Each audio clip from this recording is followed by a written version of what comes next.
There are so many of us committed to improving the lives of the youth in our communities. The In It for Youth podcast is a place for us to come together, from professionals who work with and serve youth to those that champion issues affecting children, to community advocates and stakeholders, and insightful young minds too.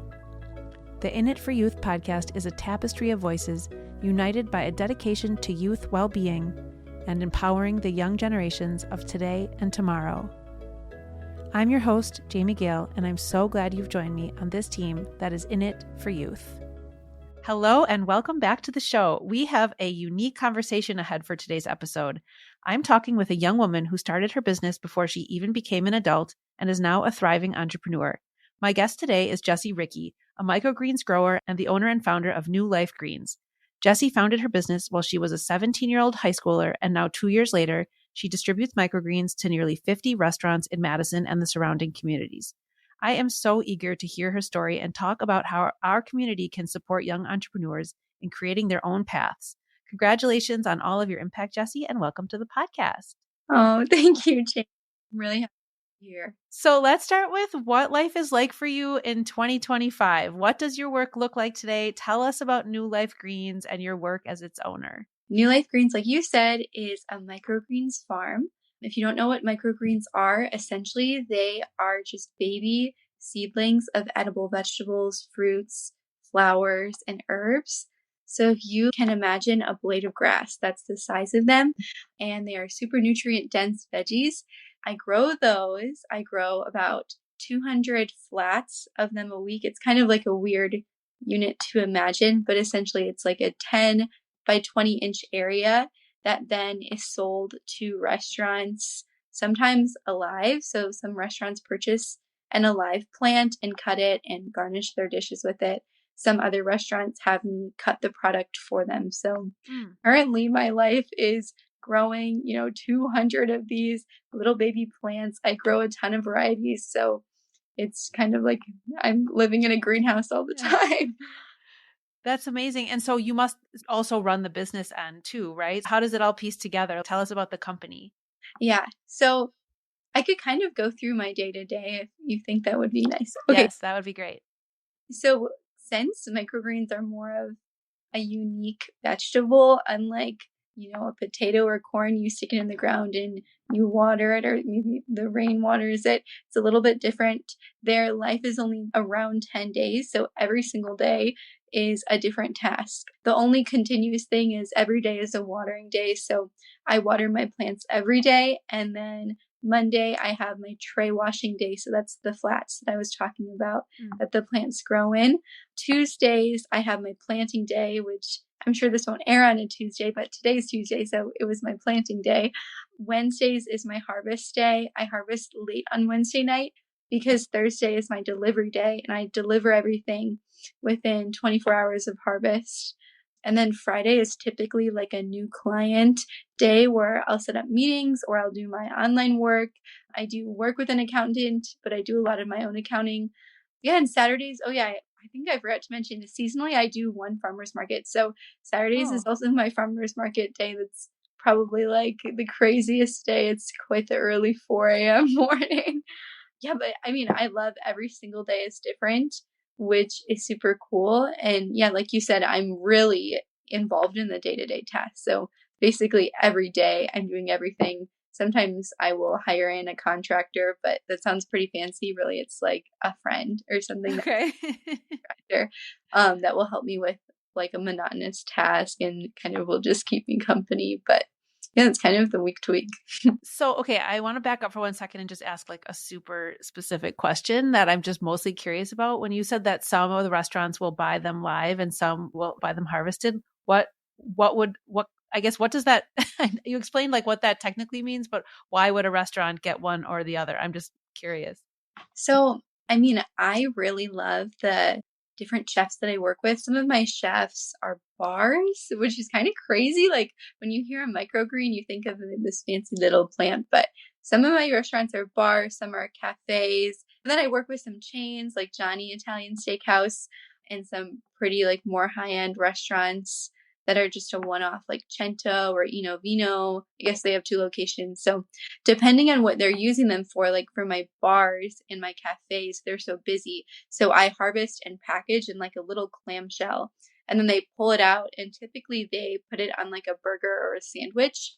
And then my really fancy restaurants, like I work with Chef Edwin at Cento. He buys all the alive flats of plants, and then him and his team of cooks will cut with like scissors or a knife. They'll trim the plant and sprinkle it on your dish. So it's like perfectly fresh and beautiful. I do really pride myself on my shelf life. It will always last until the next delivery day. I always deliver every Thursday, like I said, but some people also like to like bring the trays around and they'll cut it and sprinkle it on a dish, and it's like part of the show. So people do all different things, but it is pretty cool going into a restaurant and seeing like, wow, they really care that you're getting fresh produce. They're keeping it alive. Yeah, that's wild. Yeah, it's pretty wild. That's really amazing.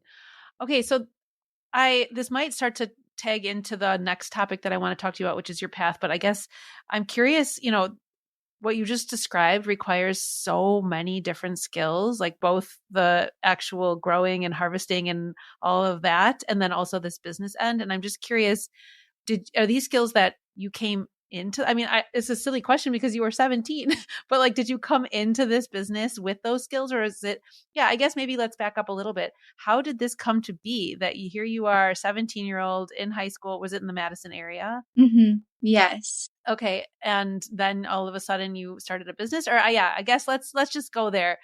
How? How did this happen? Well, I do really think going back to where it all began will answer your first question. I did go to a high school. It's not a Madison high school, but it's like 20 minutes away. So it's a smaller high school.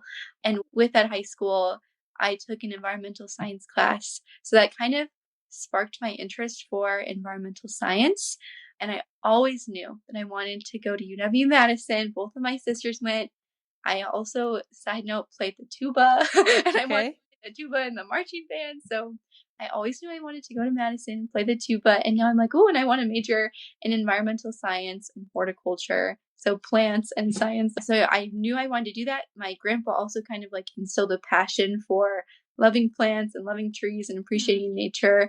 And through my high school, I was able to get a youth apprenticeship. So I worked half the day and I went to school half the day, and I ended up I just wanted to work at like a greenhouse, but I was coming from working with a nanny family that paid me pretty well, and most greenhouses pay like minimum wage. And I was like, whoa, I don't know how I would, it didn't even feel like it was worth my time. So I ended up finding a greenhouse that I didn't really want to work at first because it wasn't house plants, it was lettuce.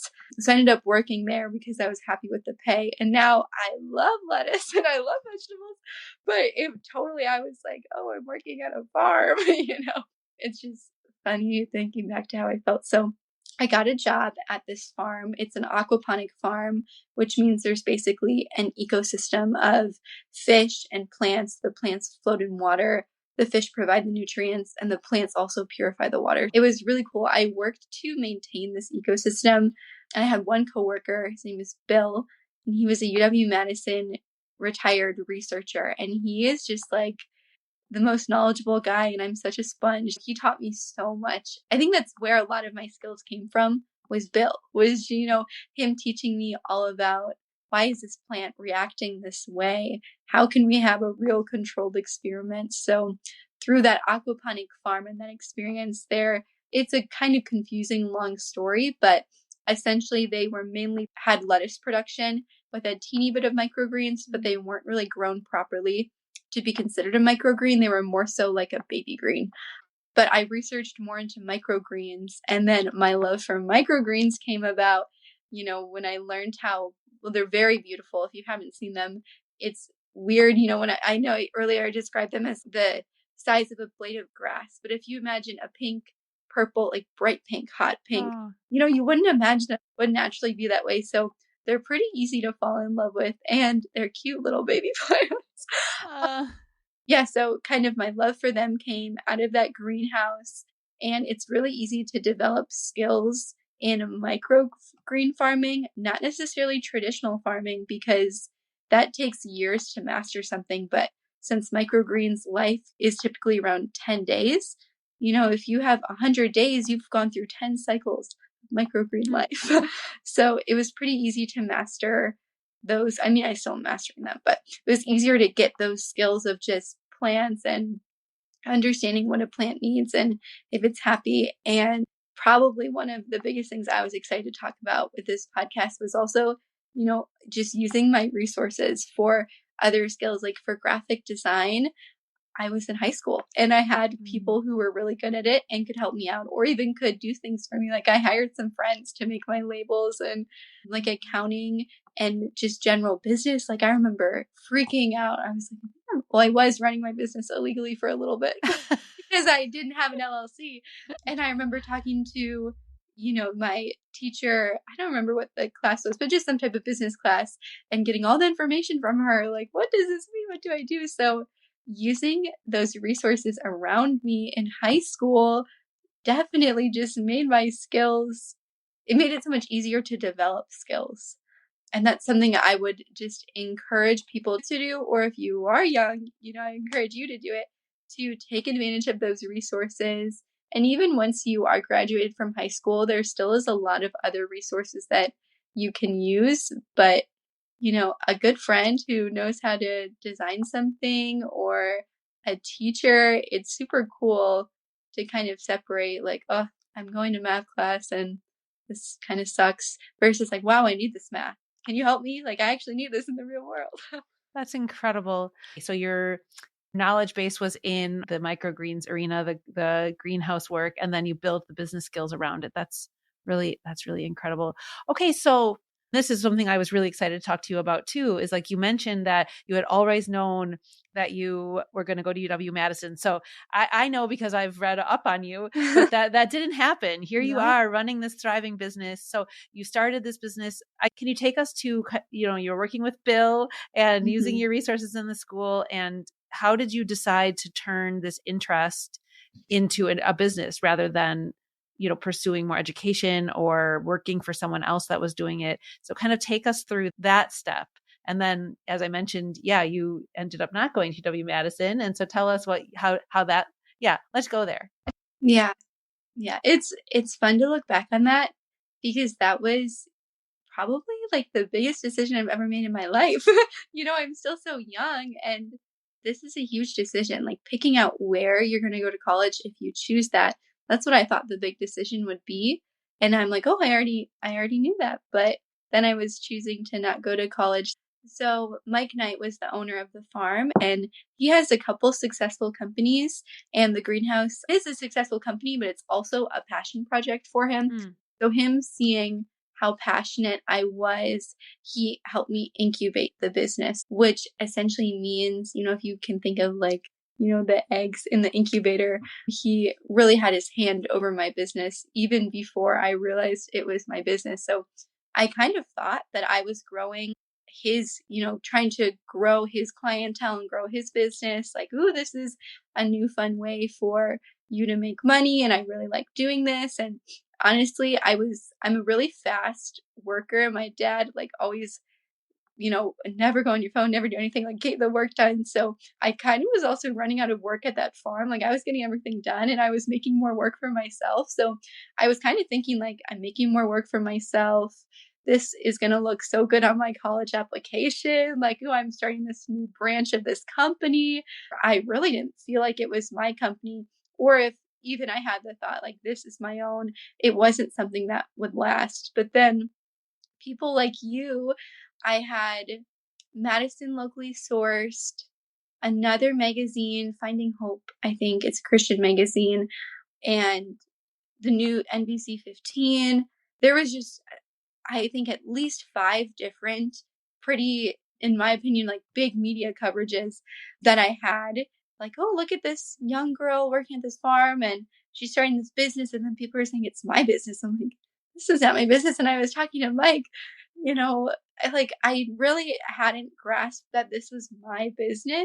And it just was such an odd start, because most entrepreneurs are go-getters there, leaving everything behind. But for me, it was just such a natural thing. But with all of that media coverage, the business really blew up to the point where financially I was looking it over and I was thinking, I want to go to school to be an environmental science teacher. And I'm making more now than I would after 4 years of college. And I think that's when it kind of hit me. But I was still like, but this is my dream to go to UW-Madison. And then it became so much more than finances. Like, even though I was making more with this microgreens farming still in my mind, I was so stuck, but this is my dream. I don't care about the money. But then when I realized, dreams can change, and I am so happy and so content with what I'm doing now. Like, I think my mind was so set that this is my dream. I've dreamed this my whole childhood. I was a 4.0 student. I love running now, but I joined cross country just to make it look better for my college application because I'm so unathletic and that was the only sport I could do because it's just running. But I worked so hard for this and this was my dream that I was working towards. And then I just kind of stepped into a dream, didn't even realize it. And then I had to totally pivot. So it definitely was such a big thing to learn. Like, I think at such a young age, my school set me up. We did, I don't know what the program was called, but Zello, like figuring out, okay, you're going to go to college. It was always this assumption you're going to college. What do you want your job to be?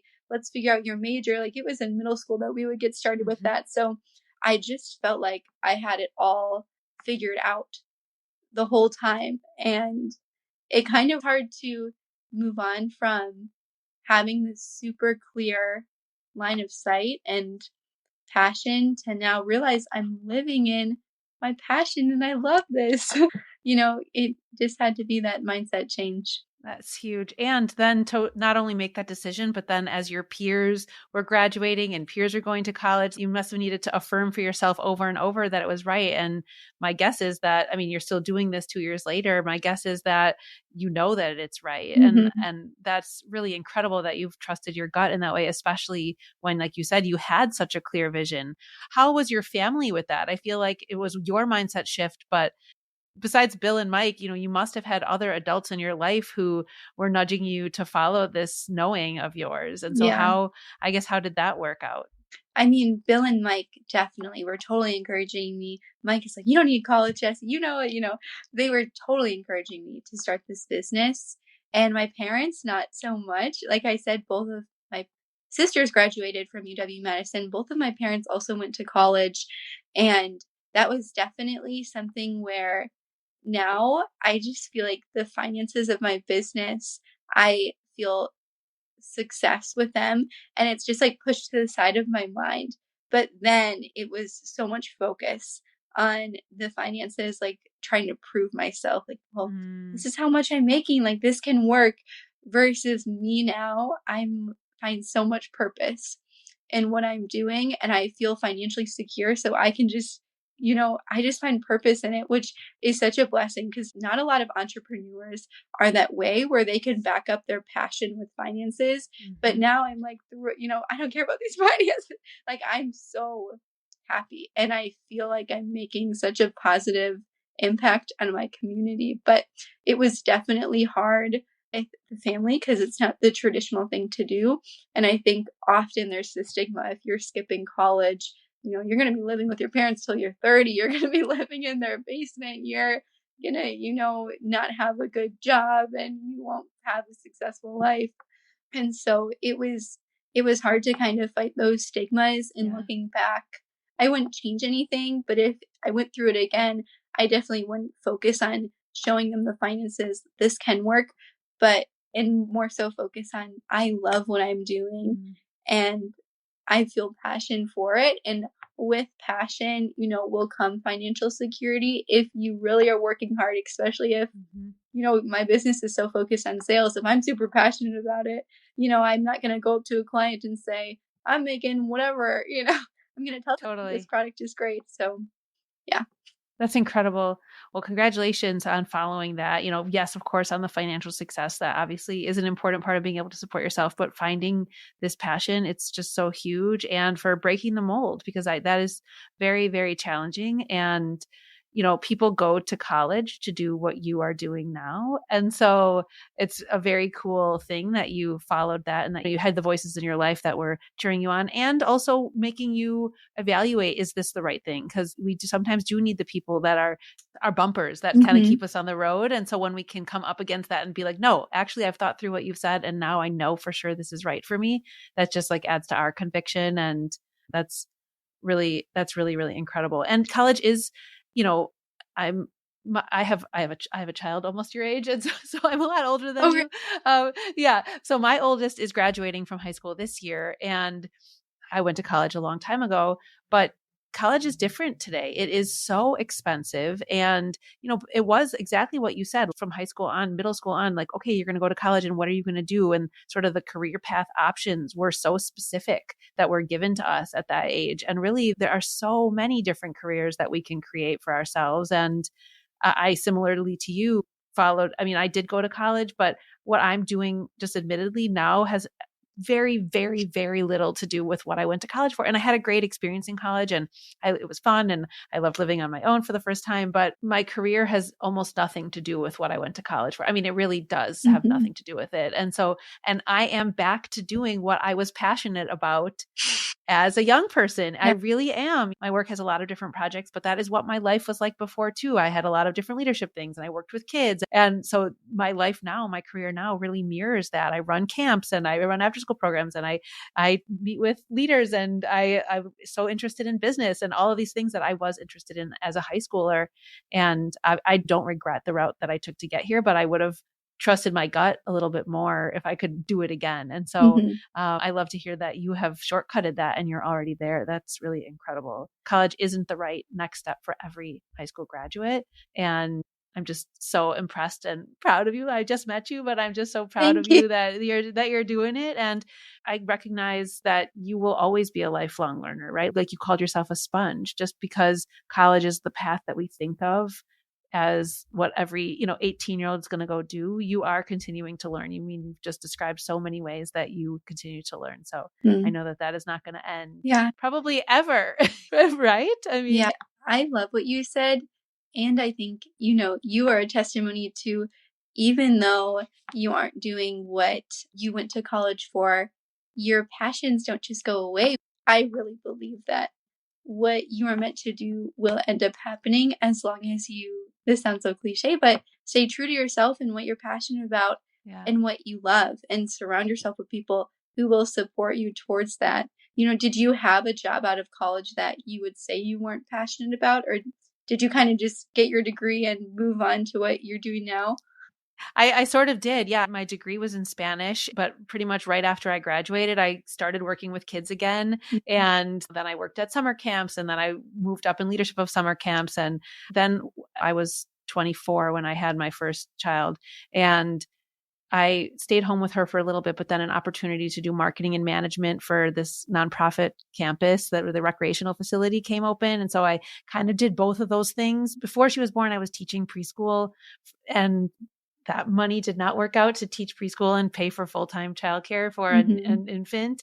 And so I stayed home with her for a little bit, but then this opportunity came up. And, looking back, sort of similar. I mean, I was older than you are now, but not that much older. And they kind of put me in a room with these adults and they kind of were like, all right, you lead this whole 50-acre campus and help this place make money. And so I would go and I'd change out of my like mom clothes and go to these board meetings. And I would tell these bunch of, 50, 60-year-old men, like, here's what I think we should do with this. And I, kind of figured it out along the way. And like you said, tap my resources and learn from people. And that was sort of my first taste of, like, you can make something that doesn't exist. You can create it and then also have it become lucrative, because I was doing that with this recreational campus. And so then when I was like, all right, I'm ready for my next thing, I was like, I'm going to take my love of working with kids and my love of enrichment, and I'm going to make money from it.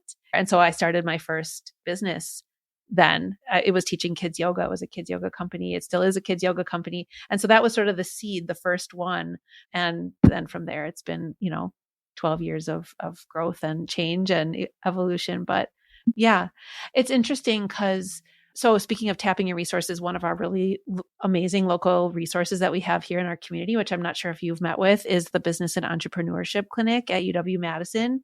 And so they also have a Law and Entrepreneurship Clinic.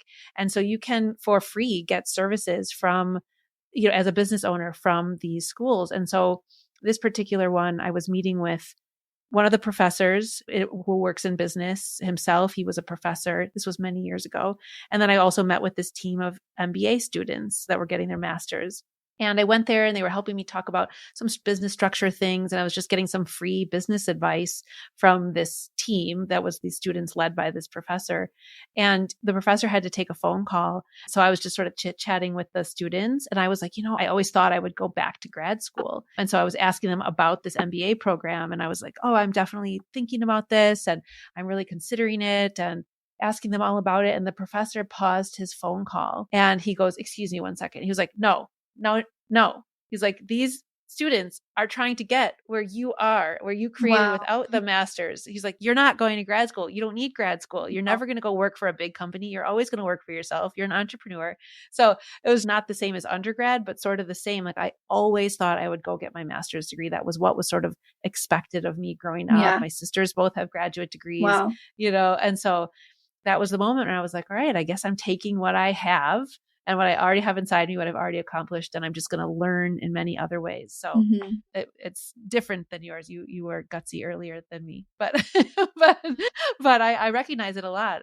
So what do you think is unique about how the community, how people who want to cheer on young entrepreneurs, what do you think is unique about the support a young entrepreneur needs versus someone who starts a business later in life? I don't know if this is unique, but I'll share a little bit about my support. I feel that with a lot of my support, I did the work, but people taught me how to do it, which I'm sure it's similar whether you're a young entrepreneur or an adult. But I think sometimes people find it helpful to, like, for example, with my accountant, she taught me how to use QuickBooks, and I meet with her quarterly for her to check over my work versus me hiring her to do something. So it could still be similar with older entrepreneurs, but I think specifically with young entrepreneurs, like, I guess I have had a lot of people, want to help me out because I'm young, which is nice. Like someone gave me $10,000 off of a delivery van. That was a crazy deal, So some people are so generous and so helpful and want to help you because you're young, but which that was helpful. Bless him. But also what is helpful is when people don't just give you things and they teach you how to do them and they teach you the skills. Like Mike, the owner of the greenhouse, didn't tell me this is how you're going to set up your LLC. This is all the steps. I had to seek it out too, which, a lot of times your first business, like if you're an entrepreneur, you're an entrepreneur. A lot of times your first business might not work out. And if you've had everything handed to you, it can be hard to start up the next one. So I would encourage people to offer resources, offer support, encouragement, and affirmation, but also to not just do everything for us because we're young. And it is so great to be generous. Like there's been a lot of very generous people who have mentored me when they would be charging people for it. And that's super helpful. And I think that's a great example of generosity versus them just handing me, a book of how to start everything. Yeah, I feel like that kind of is a way that support is unique amongst younger entrepreneurs. I love what you said. I mean, who knows, maybe this exact business is what you are going to do forever, but in all likelihood, it will evolve over the years. And certainly if you are continuing to do this, it will grow. And so your responsibilities will change within your company, or you may pivot and you'll have the skills to start a new business or to add an arm of your business. I would say for me, no part of my business has closed. It's just grown. And so when I get an idea of like, ooh, I could try this, not every noodle sticks to the wall, but I do know how to take something from idea and build structure around it to become something that I can test in the market. And so I completely agree. I love that you said that's really key. Do you think there have been any, it's been awesome to hear about the ways that people have been so generous and supportive. Have you found any roadblocks that you have come across because you started your business when you were 17 and because you were a young entrepreneur that, either you wish hadn't been there or that we could think through as a society on how we could remove some of these roadblocks for young people? Yeah, I think if you know a young entrepreneur in your life, maybe just to check in with them and see what they're up to and what they're doing. Because I've had quite a few instances where I've been taken advantage of, and I've seen like, oh, I gave this support to this company. For example, there was a distributor of something that I purchased where I gave them support. I helped them with things. They gave me a discount, but I was definitely taken advantage of because I was young, finding out like, oh, other people who have a similar sized company to me, but they're older, got different things for free. So it's just as interesting. People are scummy. And to check in, I think young entrepreneurs often don't know their worth. I really now am trying to realize my youth is such an advantage, but it can be a disadvantage, but I'm trying to be positive because there is so many great things about being young and an entrepreneur. But I would really just encourage people to check in. I think since you are older, you definitely, of course, have more wisdom to see, is there a way that, maybe something not completely honest and good is happening, and checking in to make sure that no one is getting taken advantage of. Because I think with, youth, everyone knows it's very easy to take advantage of younger kids or just even young adults, young entrepreneurs. So checking in with them. Yeah, I think the main thing is just younger entrepreneurs don't know their worth, and like hearing people talk down to me and just really soaking that in because I'm a sponge. Often when you're young, you have to reveal your numbers to show that you're successful versus just, if you hear Chad with his suit and he says, oh yeah, I own this successful urban vertical farm versus Jessi who's 19 and wears a sundress on delivery days, and like I say, yeah, I have a successful farm. People will view that very differently.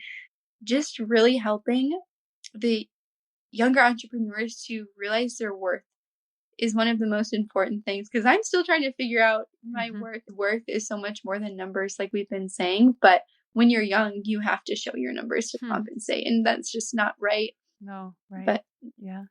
Yeah, it's interesting and really important that you bring that up. One of the things when you were talking is I was thinking about how important community has been to me as an entrepreneur, as a female entrepreneur. And when you're younger, there's just aren't as many successful young entrepreneurs that can become, of course you can be in community with people. They're not exactly alike, but I really do think that that's probably something that is a challenge. And I know that you are very well connected and you have a lot of people in your corner, and I'm glad to hear that. And I also think that maybe is something that our society can do a better job of, is helping to create community for young entrepreneurs. One of my business projects is that I run a professional and personal development group for moms that own businesses. And I'm always looking for like, okay, so we've been meeting for 10 years in different groups. And so I'm like, maybe we need to start a young entrepreneurs section of that, and obviously not moms, but just young female entrepreneur. So let's offline on that. but because when you do meet in community with people, we experience this every time we meet, that it's just like, okay, what did you experience with that? Oh, wait, really? Is that how, and not that it's all showing numbers. It's certainly not all showing numbers. It's also just some of these other things that you're talking about being respected, especially as a woman. And you, as a woman and a young person, that those are sort of two things. Like you mentioned, we're not Chad in the suit. So I think that's probably something that I would encourage our listeners to think about, how you can help to create community amongst young entrepreneurs and with young entrepreneurs. So I'll piggyback on what you said for that. Yeah. So when you kind of think of, and I know we just got done saying that we don't need to figure out our path ahead. We never know what direction it's going to take us. Like when you look out into the future and knowing that dreams can change, like you mentioned so beautifully earlier, what are you thinking maybe ahead for you for this next, 2, 4, 5 years? Do you kind of have a wish list, or what's up next for you personally or professionally? Yeah, well, I would encourage, if anyone knows a young entrepreneur or you are a young entrepreneur, to pursue MadWorks at Starting Block, because they have helped me answer this question. Like originally, when I was planning out my future, more so was I want to go to UW-Madison because I want to, not necessarily what are my values. So through this program that I'm doing, MadWorks in Starting Block, they've really helped me center where do I want to see myself in the future, just for myself. Like, I want to be a mom. I want to hopefully own a home with land and cute trees, but I don't want to be working all of the time. I want to have the capacity to be a really involved mom in my kids' day-to-day lives. So since they really have helped me realize this is what I want my life to look like, then my business goals have came with that. So within the next few years, I'm looking at purchasing 5 acres of land and building an urban vertical farm, which I'm super excited about. It sounds a little bit fancier. Essentially, it's just a really fancy shed. So Okay. building a really fancy shed, which then will be outfitted with grow lights and vertical farming racks. I'm hoping to have at least 2 part-time employees by the end of 2027, as well as intentionally expanding the microgreens portion of the business and potentially adding in edible flower. So that's kind of the thought process now, is at the end of 2026, I want to have my 5 acres of land, around 5, it's not really 5 set, with the vertical farm. Then into 2027 is when I'm looking at hiring 2 part-time employees, taking a bit of the day-to-day workload off of myself. But right now I don't feel like I'm trying my best to not take out a loan and really customer fund this project, so bootstrap the project. So I haven't hired like an official part-time person yet, but in the future, after those bigger purchases are made, I would be definitely looking into that. And, a big thing too is marriage. I actually want to be married pretty young. And so that will kind of all align in there too. But I wanted to make sure that my passion and what do I want my life to look like was put first, because that's not what it was when I was planning for college. And then what I thought my dream was pivoted. I didn't even realize I was living what, my dream was. So I don't want that to happen again. So I'm focusing more so on what do I want my life to look like and how can that business fit in there. But then the business will be so fluid and it can change. And, maybe I'm going to be farming something else or not even farming or, we'll see. Totally. But yeah, totally. Well, I mean, you're figuring this out. I mean, just light years ahead of the vast, vast, vast majority of other entrepreneurs. So kudos to you on that. And I completely believe that, like, you've spoken this into the world, you will speak it into existence, you will do what needs to be done, and you will, like you said, flex along the way and you will adapt along the way. And there's just like no doubt in my mind that you will get there, if not by then, before then. And so I'm really excited to know you and follow along with what you're doing and cheer you on along the way. And you're inspiring and a real example for young people and older people. I mean, it's really very cool what you're doing. So I'm very happy to learn about you and excited to see what's next for you. So there's a question that I ask all of my guests at the end of each episode, and that is that if you could wave a magic wand on behalf of kids in 2025, what would you wish for and what messages would you tell them? And so I'd love to turn that question to you. If I could wave a magic wand, my wish would be that the youth in Wisconsin and in the world would really know their worth. I think just throughout high school, I remember feeling so insecure about little things, about things I would say, what I looked like. And now I feel like I have such a bigger outlook on that. But like I said before, I still struggle to know my worth with my business. But no matter what you are pursuing, if you're young or if you're trying to support someone who's young, no matter what they're pursuing, just for them to know that their worth isn't in success. It's in them and their passions and them finding fulfillment. And the world is so much bigger than what you look like or how much money you make. It's really who you are and who you're choosing to surround yourself with. So I would hope that they can really see the beauty in themselves and the success in them just being true to who they are. That would be my wish. I will wave my magic wand right along with you. That was truly beautiful. Thank you so much for being here. Could you please tell listeners where they could find out more about you, about your company, if they want to, have your product in their restaurants or to reach out to you to support you in another way? Please let us know where we can find out more and we'll link everything in the show notes. Oh, thank you. So my website, it's newlifegreensco.com. And within that, there's an order form if you're a community member or if you're a restaurant owner. And my email and my business's number is all in there. I'm also on Instagram, and I'm trying to post more, and I'm actually trying to kind of pivot my post to sharing more of my story and encouraging others to pursue entrepreneurship. But right now it's a lot of pictures of plants, but I'm kind of starting to change that. So those would be the ways to find me. And I know my worth, but I'm very humble. So if you feel like you can help me, I love getting emails from people who maybe can make a connection or maybe can help me learn something. So I would love to hear from you. Awesome. Well, thank you again so much for being here. We will put all of your information in the show notes. I'm so excited to get this episode out to the world. I know that people will really enjoy learning about you, and I'm sure that this is, just the next step of your many successes and many ways that your people will help you to get the word out, because what you're doing is incredible, as are you. So thank you so much for being here. And to all the listeners, thank you for following along. We'll be back next time with another inspiring interview. Thank you, Jamie. In It for Youth is a Lit Path Studios production.